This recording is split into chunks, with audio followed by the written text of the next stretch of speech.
Bom dia, gente. Vamos dar continuidade então à nossa aula de história. Hoje nós vamos falar então dos dois últimos regimes totalitários da Europa do século XX, nesse contexto do pré-Segunda Guerra Mundial. Ok, gente? Então, regimes totalitários da Península Ibérica, porque esses dois últimos regimes que nós vamos estudar estavam localizados na Península Ibérica. Então, vamos lá, gente.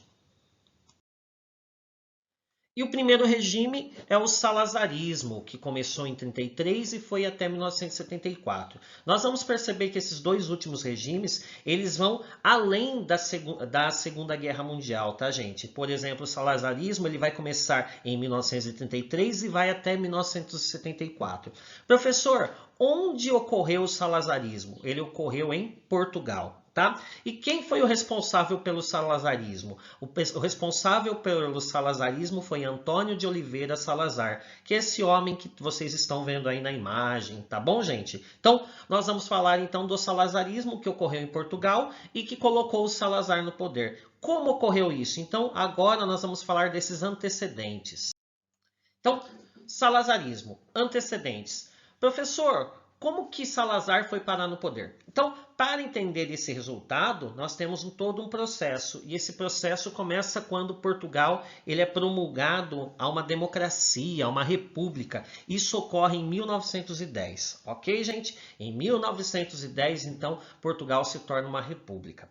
Só que essa República Portuguesa, ela se encontrava com muitos problemas socioeconômicos. O índice de desemprego lá em cima, a fome assolando a população portuguesa. Então nós vamos perceber que esses problemas socioeconômicos vão fazer com que as forças armadas de extrema direita, nacionalistas, assumam o poder e deem um golpe militar, tá? Um golpe militar no ano de 1926. Tá bom? Só que esse golpe militar de 1926 não vai colocar, nesse primeiro momento, Salazar como presidente dessa república, desse regime totalitário de extrema-direita em Portugal.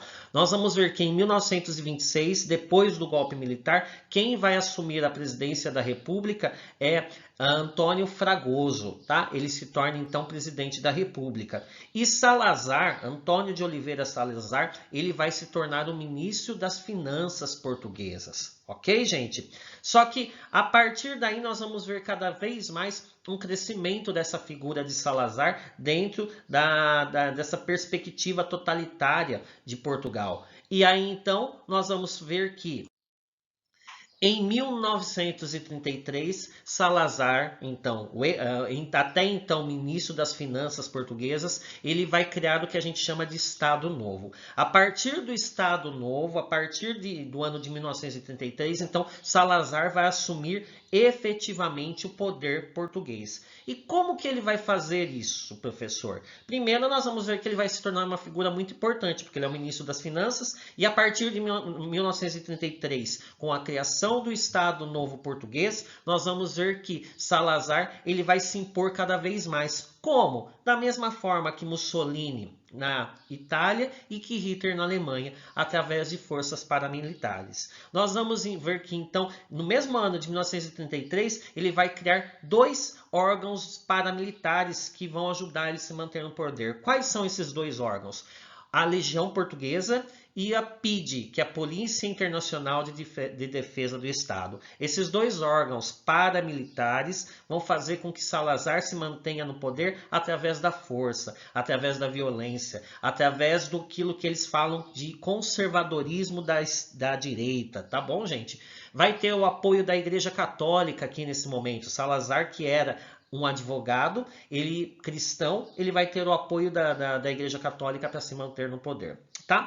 Ele também vai se manter no poder durante tanto tempo através também da doutrinação. Doutrinação de quem? Dos estudantes portugueses. Como que ele faz essa doutrinação, professor? Através da política do livro único. Então, nesse livro, ele vai expor todas as ideias da doutrina portuguesa, da doutrina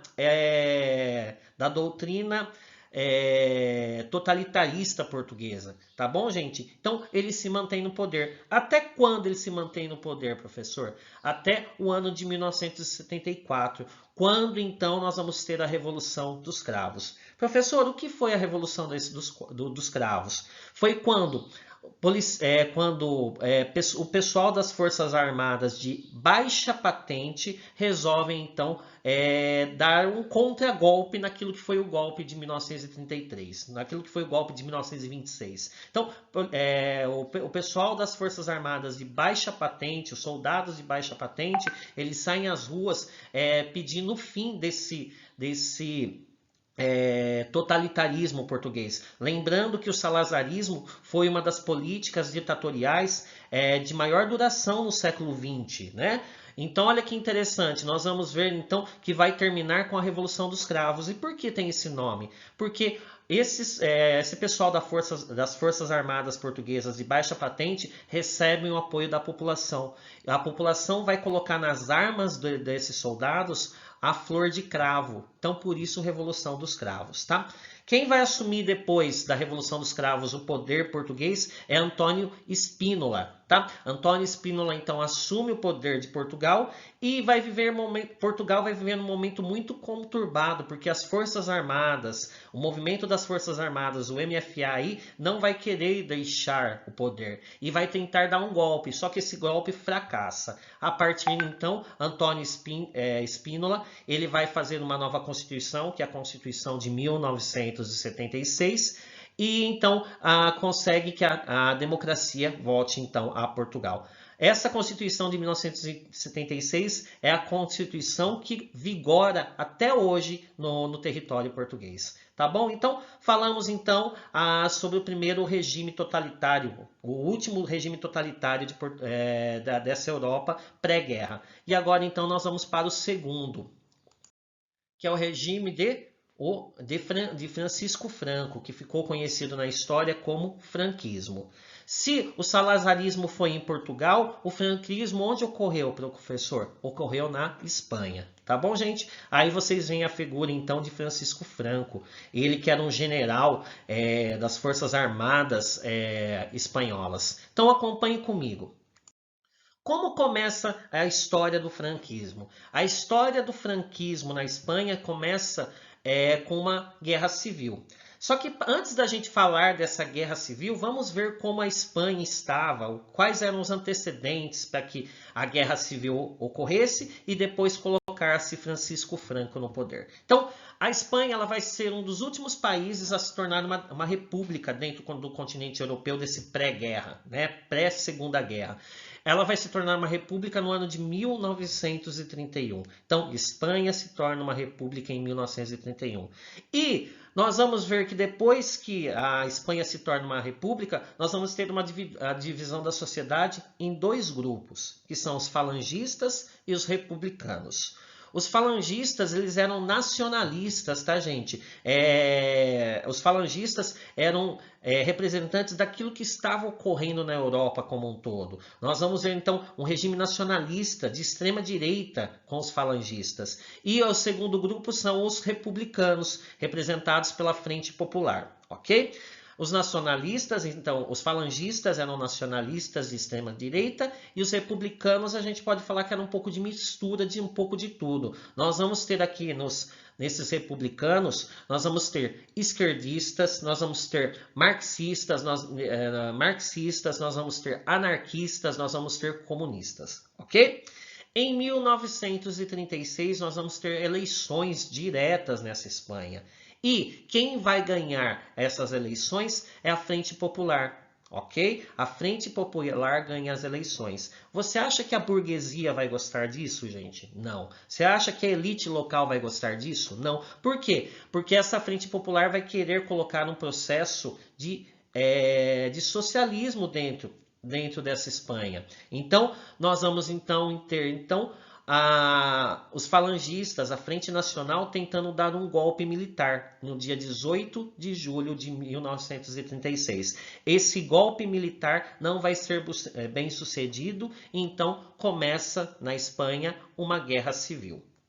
Prestando atenção, então, vamos olhar como foi essa guerra civil Então, essa Guerra Civil Espanhola, ela começa então com a tentativa de golpe militar dada por Francisco Franco no ano de 1936. Ele não consegue, então a Espanha se vê dentro de uma guerra, tá? Essa guerra então que é dividida entre republicanos e franquistas, tá? Entre republicanos e franquistas. Essa guerra ela é de suma importância para a gente compreender a Segunda Guerra Mundial.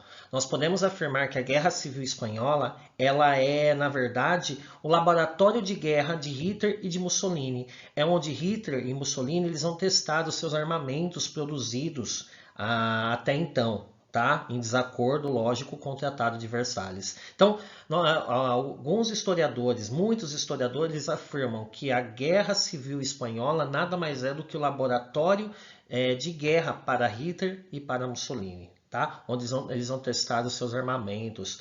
É aqui na Guerra Civil Espanhola que nós vamos ter o papel decisivo dos Panzers, que são o grupo de apoio dos blindados alemão. É aqui na Guerra Civil Espanhola que nós vamos ver a força da Força Aérea Alemã, a Luftwaffe, né? A Luftwaffe. Então, é nesse contexto que nós vamos ver a supremacia alemã nos seus armamentos, tá? Então, por isso, em alguns vestibulares, há a afirmação que a Guerra Civil Espanhola é o laboratório de guerra de Hitler, tá bom, gente? Porque é onde Hitler vai usar. Então, essa Guerra Civil Espanhola foi entre dois lados antagônicos. De um lado, os republicanos e do outro lado, os franquistas, ok?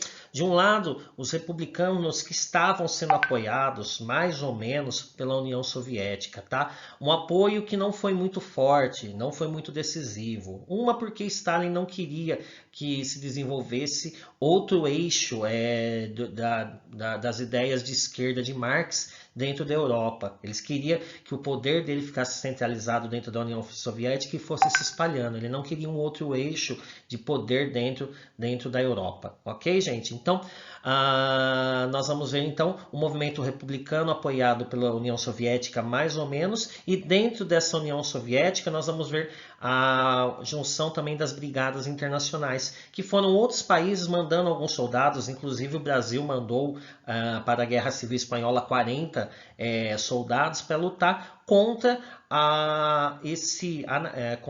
esse nacionalismo extremo que estava se colocando dentro dessa Espanha. Tá bom, gente? Então, republicano, apoiado pela União Soviética e pelas brigadas internacionais, que era uma luta contra o nacionalismo extremo, tá? E do outro lado, os franquistas, que foram então apoiados pela Alemanha e pela Itália. Quem acabou ganhando, gente? Com certeza absoluta, pela força, pelo tanto de homens dispensáveis e por ser um laboratório de guerra, quem acabou ganhando foram os franquistas. E colocando então Francisco Franco no poder até o ano de 1975. Francisco Franco, ele só vai deixar o poder quando ele morre, tá bom? Então, o que faz também com que o franquismo se torne um dos movimentos ditatoriais de maior extensão dentro dessa Europa, ok? A Segunda Guerra termina, mas Franco se mantém no poder, tá bom? Por isso da importância de estudar essa Guerra Civil Espanhola. Ainda falando da Guerra Civil Espanhola, nós vamos ver que geralmente tem bastante dessa figura dentro em vestibular. Essa figura aí que vocês estão olhando na tela, ela foi um quadro pintado por Pablo Picasso no ano de 1937. Picasso, que era tão espanhol, que nesse momento estava exilado, tá na França, mas volta para a cidade de Guernica e visualiza todos os horrores praticados pelas forças, principalmente alemãs, ok? Então esse quadro ele retrata todo o horror da guerra que Pablo Picasso viu ao retornar a Guernica. Guernica que fica numa região da Espanha e que Picasso gostava, admirava muito, e ele volta para observar e ver todos os horrores, ver a sua cidade totalmente dizimada. Foi em Guernica que a Luftwaffe testa os bombardeiros, testam armas. Tem um historiador que fala até de armas químicas contra essa população civil. Então, ele pinta esse quadro. Esse quadro hoje que está no Museu Nacional de Arte no Reino de Sofia, que fica lá em Madrid, e que retrata todo o horror da guerra. Aqui nós vemos então figuras dilaceradas pela guerra, nós vemos todo o horror da população esperando um ataque aéreo, tá bom, gente? Então, a gente está falando disso, nesse quadro de Guernica. Então, Francisco Franco se mantém no poder até 1975. Como que ele faz isso? Com aquelas características que eu falei do totalitarismo para você. Ele se mantém no poder de forma totalitária, segurando a imprensa, fazendo um culto à sua imagem. Então, todas aquelas características a gente vai ver personificada na figura de Francisco Franco, que se mantém no poder até o ano de 1975. Tá bom, gente? Então era isso que eu tinha para falar para vocês. O totalitarismo de Portugal, que é o salazarismo, e o totalitarismo da Espanha, que é o franquismo. Tá bom? Próximo slide vai ter para vocês, então, o quê? A bibliografia de onde eu tirei tudo isso. Tá bom? Obrigado, abraço e até a próxima aula.